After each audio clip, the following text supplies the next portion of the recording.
Сонымен Абайдың 175 жылдығы деп жатырмыз. Адамзат тарихындағы соңғы 175 жыл оған дейінгі мыңдаған жылдарға татитын жаңалықтар өтіп жатқан дәуір. Абай өмір сүрген заман постфеодалдық құрылыста еді. Басқаша айтқан кезде бай өзі үшін ғана емес, ақылға бай, ол мінезге бай, білімге бай, тәжірибеге бай, сол бір тайпаны, сол рулы елдің тізгінін ұстап, жан-жағын бәрін қамтып, шапағат шашып, қамқорлық жасап жатқан уақыт болатын. Қазір біз социализмнен капиталистік қоғамға көшкен нарықтық қатынастар кезеңіндеміз. Ал Абайдың заманы ол екінші индустриалдық революция заманы еді. Ал қазір төртінші индустриалдық революцияның заманындамыз. Абай заманында қазақ бодан болатын, қазір азатпыз. Көп нәрсе өзгерді, өзгеріп те жатыр. Тек сол кезде Абай айтқан мінез, Абай жаңағы мезеткен құндылықтар, Абайдың айтқан қазаққа қойған диагнозы бір пәленде өзгерді деп айта алмаймыз. Енді сонда бір заңды сұрақ туады. Абай қандай қазақты көргісі келді?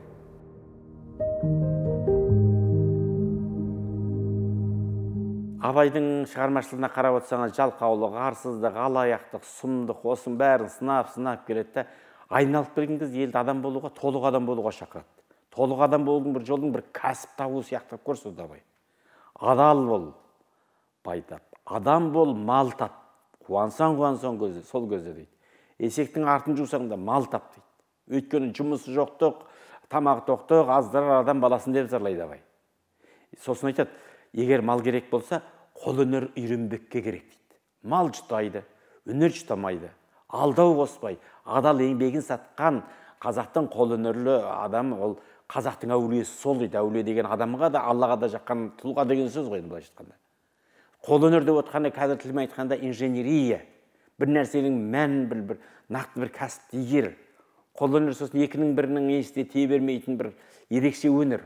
Осыған қазақты, көшпелі қазақты бір енді қолөнер көбінесе отырықшы елге тән дүние ғой. Соған қарай қазақ тартқысы келеді. Мән беретін болсаңыз, Абай мал жұтайды деп отырғанда мал керек емес деп отқан жоқ. Малды таппа деп отқан жоқ. Мал жұтайды деп ескертеді. Ол жұтақ қалатын нәрсе.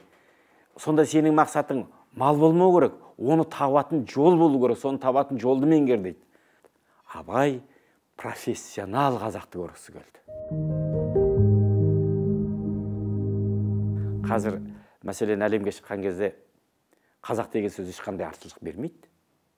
Әлемдік тұрғыда қазақ төрге отыр, пәленше деген босаға бар деген қағида жоқ. Ұлт туралы пікірді жекелеген адамдар қалыптастырады. Кәсібіңе, біліктілігіңе, білімдігіңе, профессионализмге сәйкес соныңа қарап өзіңді құрметтейді. Сол арқылы ұлтыңды сыйлайды. Единица болмаса не болады өңкейін деген сияқты ұлттық сипатымыздың алдында, қазақ деген сөздің алдында кәсіби қазақ, білімді қазақ, ғалым қазақ деген сөз тұрса ғана қазақтың құны артады.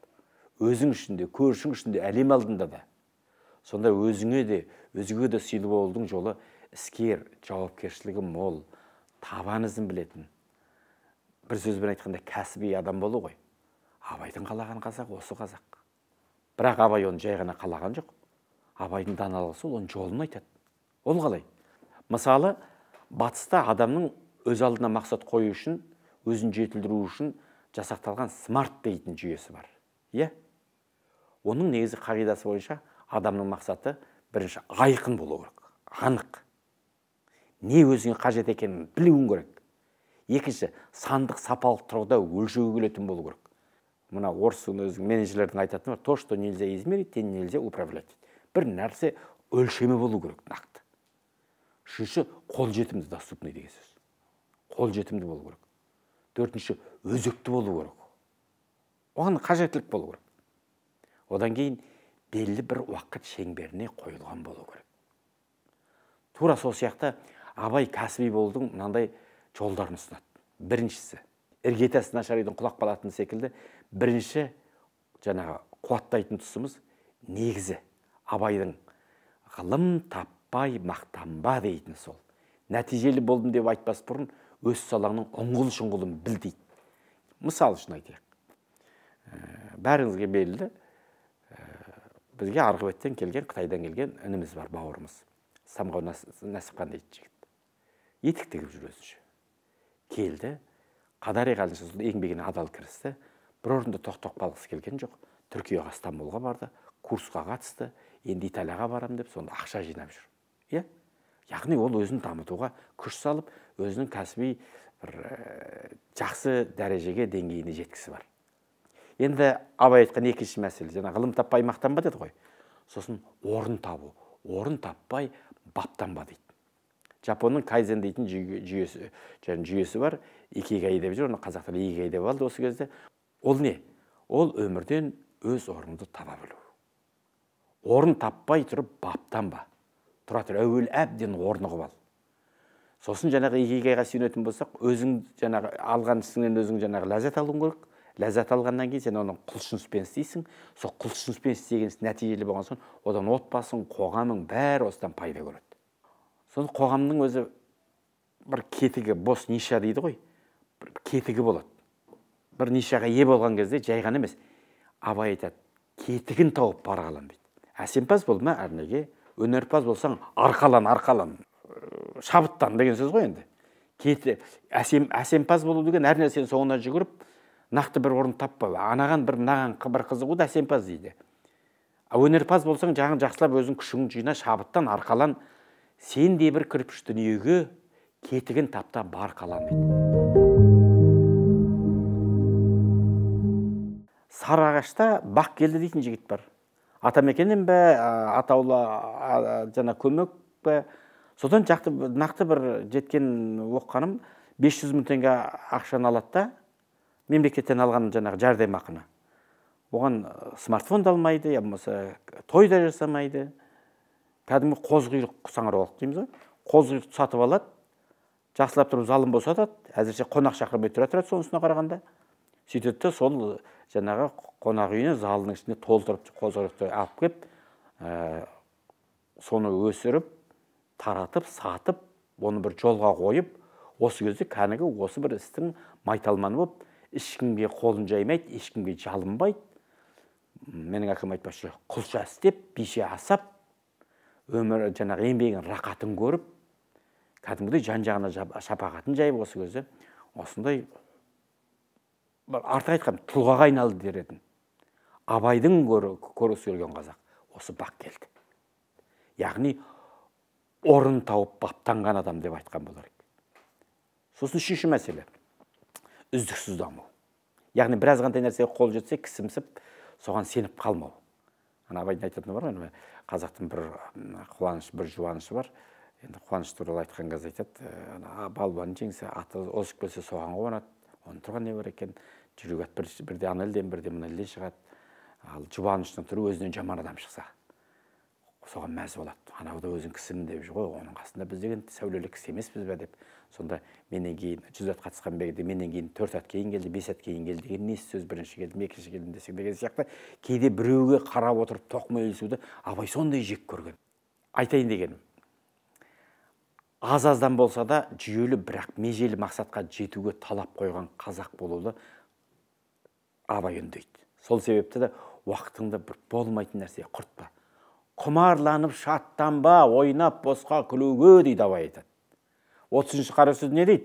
Құдай тағала қолына аз-маз өнер берген қазақтардың кеселдері болады дейді. Әуелі бұл жаңағы ісімді, ол ісімнен асырайын, дамытайын деген ғой. Артық ісмерлер іздеп жүріп, көріп, біраз істес болып, өнер арттырайын деп, сіз өнер іздемейді дейді жаңағы. Абайдың айтып отқан. Самғау сияқты Түркияға, Италияға барайыншы демейді дейді. Осы қолындағы аз-мұзына мақтанып, осы да болады деп, баяғы қазақтың талапсыздығына тартып жатып алады. Екіншісі, ерінбей істей беру керек қой деп айтады. Бір-екі қара тапса, бір-екі мал тапса деген сөз ғой. Бір-екі қара тапса, малға бөге қалған кісімсіп, маған мал жоқ дейсің бе дегендей қылып, еріншекті кербездікке салынады. Мысалы, тағы да самғауды айтамыз. Ана күні айтады, аға, мен Қытайдан ұлтарақ кеп сатсам, қазір табысымнан көп табады екен, бірақ менің мақсатым ол емес, менің мақсатым самғау дейтін бренд жасасам, сол брендтен дүкендер ашсам дейді. Міне Абай көргісі келген қазақ самғау. Абай көргісі келген қазақ бақ келді. Ата кәсіп дейді ғой. Жеті атасынан наубайшы екен, жеті атасынан етікші екен, жеті атасынан патша екен, жеті атасынан дейтін нәрсе ғой. Ол кейде адам кәсіп қанына сіңісті болады. Сонда көп жағдайда осы ата кәсіппен, қанмен келген кәсіптен береке көбірек болады.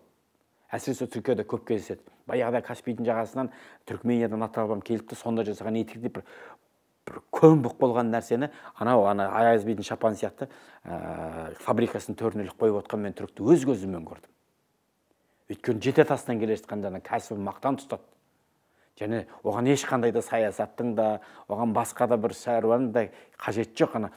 Түлкіні ұлып келе жатқан адам ортада қоян кесіп бұрылып кетсе, ең соңында тасы алқынып, өзі салпақтап, ештеңеге жетілмей қалады ғой, қанжығасы майланбай қалады. Сол сияқты бір нәрсені бастау үшін аяғына жеткізу дейтін нәрсе, осы Абайдың өте көп айтатын нәрсесі дүние. Осы. Ал мал көбейсе, малшыларға бақтырмақ дейді Абай айтады. Өздері етке қымызға тойып, сұлуды жайлап, жүйрікті байлап отырмақ дейді. Рас па? Ал біз түрік ағайындар, өзбек ағайындар секілді елдерге барған кезде соншама үлкен ресторанның қожайынның өзі күтуші секілді қол қусырып қызмет қылып, мына келген жаңағы клиенттерге бір құрмет көрсетіп, осымен екінші, үшінші рет келіп отырсыз, менің есебімнен бір шай болса деп беріп, көңілін көтеріп. Оның бәрі кәсіп, бұл кісі аулаудағы, клиент шақырудағы, бұл да бір үлкен бір ісмерлік қой негізі. Соны әбден бақылайды. Сосын мүмкін солай қызмет етудің ләззат алуы да мүмкін оның. Тіпті болмағанда даяшы болудың қиындығын жаңағы сезінеді, жүрген официанттың басындағы жаңағы жағдайды сезінеді, оның жағдайына кіреді. Я болмаса оған үлгі көрсетеді. Біз енді жасыратын жоқ, ресторанның қожайыны қол қусырып қызмет қылмақ түгілі күніне келіп есеп алуға да қол тимей. Жаңағы айтқанда Абай айтпақшы, құмарланып шаттанудан қол босамай қалады. Енді Абай айтқан төртінші мәселе бұл кәсібіңе деген ыждахат. Абай өзі айтады, өкінішті көп өмір кеткен өтіп, өткіздік бір нәрсеге болмай жетік. Ойының менде санды бірімін деп талап ойсыз мақтанды қалдыр күтіп дейді. Өзін сынай отырып, жалпы қазақтың мінезін өзінің бойынан көрсетіп отырған. Бәрімізде бар ғой, кейде Абайдың айтқан сөзін оқып отқанда бір ұрлығың үстінен түскендей боласың ғой. Бірақ артынша соны жақсылап сол мінезді аласында бір көңіл қалысып жүрген ағайының басына кигізіп, сыртынан қарап, күліп отырамыз, әйтпесе үңілсек сол нәрсе өзімізде де жоқ емес. Абайдың өзіне де көңіл толған кез аз. Абай айтады, қысқасы, өткіздік бір нәрсеге болмай жетті дегенде, бір нәрсеге адам жетік болу керек. Бір кәсіпті аяғына шейін игеру керек дейді. Сөйтеді, жан аямай кәсіп қыл дейді. Кәсіп қылған, жаныңды аяма дейді, кәсіп қыл. Кәдімгі үлкен олимптің шыңына шыққан жаңағы спортшы жан аямай тренировка жасайды да сонымен нәтижеге жетеді ғой. Сол сияқты бір кәсіп істегенде, нәсіп іздегенде де жан аямай кәсіп қылсаң, нәсіп келеді. Абайдың қойып отырғаны үлкен бір кереметтей планка емес. Не істесең де жөнін біл, ретін тап дейді. Абайдың керемет сөзі бар. Ісім өнсін десе ретін тап дейді. Өлеңінде айтады, бас жоғары жаралған мойын төбең, қарасаң дүние біткен ретіменен дейді. Яғни рет система. Система ол рет-ретімен келіп отыратын, қадам-қадаммен келіп отыратын дүние. Енді кәсіп деген қазір міндетті бір бизнесмен ғана болу сияқты болады. Ол міндетті түрде бизнесмен ол деген сөз емес. Таксист боласың ба, малшы боласың ба, официант боласың ба, ол да кәсіп. Есіктің алдын сыпырсаң да, оны мүлтіксіз сыпыр. Ақырын жүрсең, арқырын жүре бер, бірақ анық бас. Сонда сен еңбегің еш болмайды, еңбегің кетпес далаға дейді. Алла әділ, міндетті түрде шығады ол істеген нәрсең алдынан. Братандар жұмыс қарастырып жатыр, мына уақытша ғой деп, Тұрсынбектің бір қалжыңып айтатын нәрсесі бар ғой. Не мынаны қатырмайсың, не мынаны қатырмасаң. Ол братандардың тауып берген жұмысынан да сен берекет таппайсың. Біз күлмейтін нәрсеге күлеміз кейде. Өткенде бір Ерлан дейтін азамат бір биік жерде іс басқару кеңсесінде жаңағы жақсы лауазымға қол жеткізді. Соның резюмесіне қарап, бүкіл біздің әлеуметтік желі жаңағы жатып келіп мазақтады. Жұмысын даяшылықтан бастапты деп. Оны тұрған не бар екен? Мен ол жігітті сыртынан білемін, бір інілерім арқылы. Өзбекстаннан көшіп келген қандасымыз. Осыдан 15-20 жыл бұрын салтанат сарайында официант даяшы болып бастады. Содан көзге түсті. Өзінің жаңағы даяшылығын жеріне жеткізіп жұмыс істеген соң аспаздыққа қарай ауысты. Оның жеріне жеткен соң, кәдімгі елдің басын тіл табысып, елдің басын құрап, сөзін өткізетін адам болған соң, кішкентай топтың жетекшісі қылды. Ең сонда одан өтті. Өзіне жүктеген жауапкершілік міндеттің бәрін абыроймен атқарғаннан кейін өзі қазір бар ғой, жұмыс істейтін, анау берген тапсырманың аяғына шейін сапалы орындайтын адам табыла бермейді. Сол өзінің ісін көрсетті. Ең соңында анау президенттің іс басқармасының басқару бөлімінен бірақ шықты. Сол Ерлан дейтін азамат кезінде сол жаңағы даяшылықты, қазір жаргонмен айтты деп айып етпеңіздер, сол даяшылықты западло көретін болса, бір қор көретін болса, жүрдім бардым деп істетсе, осындай дәрежеге жетер ме? Білмеймін, жетпейді. Бізге де елдің бәрі таксист болып кетті деп жатамыз, таксистке де әртүрлі себеппен келеді. Жарайды, оның тереңінен өлмей қояқ, бірақ кейде сол таксисттің өз міндетін толық орындамай, клиентке жөндеп қызмет көрсетуді арсанап жататын адамдар да жоқ емес қой. Онда өзің таксисттігіңді жақсылап атқаруға болады ғой. Отырған кезде бір суын қоя саласың ба, влажный салфеткасын қоя саласың ба. Енді не нәрседен нәпақа таптың? Соны жетесіне жеткізіп орындашы. Кәсібилік сол. Абай айтады, байдың баласы кедей болса, ұрлық қылуға арланбайды дейді. Байға кірісуге арланатыны қалай дейді. Жетер жеріне дейін жеткізіп салудың дейді. Сәл ел қызмет көрсете сал. Сонда ар санамайтын нәрсені ар санауымыз, бір қорсынбайтын нәрсені қорсынуымыз. Ал нағыз қор көретін, мысалы үшін жемқорлық, ұрлық, сақсын жеу деген нәрсеге ұялмай, ал ұялатын нәрсеге ұялмай, ұялмайтын нәрсеге ұялуымыз. Абайдың өмір бойы алысып кеткен нәрсе, өмір бойы сынақ кеткен нәрсесі біздің осы мінезіміз. Абайдың өзі жазатыны бар ғой, жа сонымен не инандық деп. Сонымен қадірлі көрермен, түйін не? Абай қандай қазақты көргісі келді? Қысқасы, Абай профессионал қазақты көргісі келді. Абайдың айтқан 4 лайфхакі не? Бірінші, негізге ғылымға сүйенбектік. Екінші, игайың, орнын таппақтық. Үшінші, үздіксіз алдыға жылжымақтық. Төртінші, кәсібіңе адал болмақтық. Осыны бар болған ұғып алып, қадари ғалымшы іске асырған.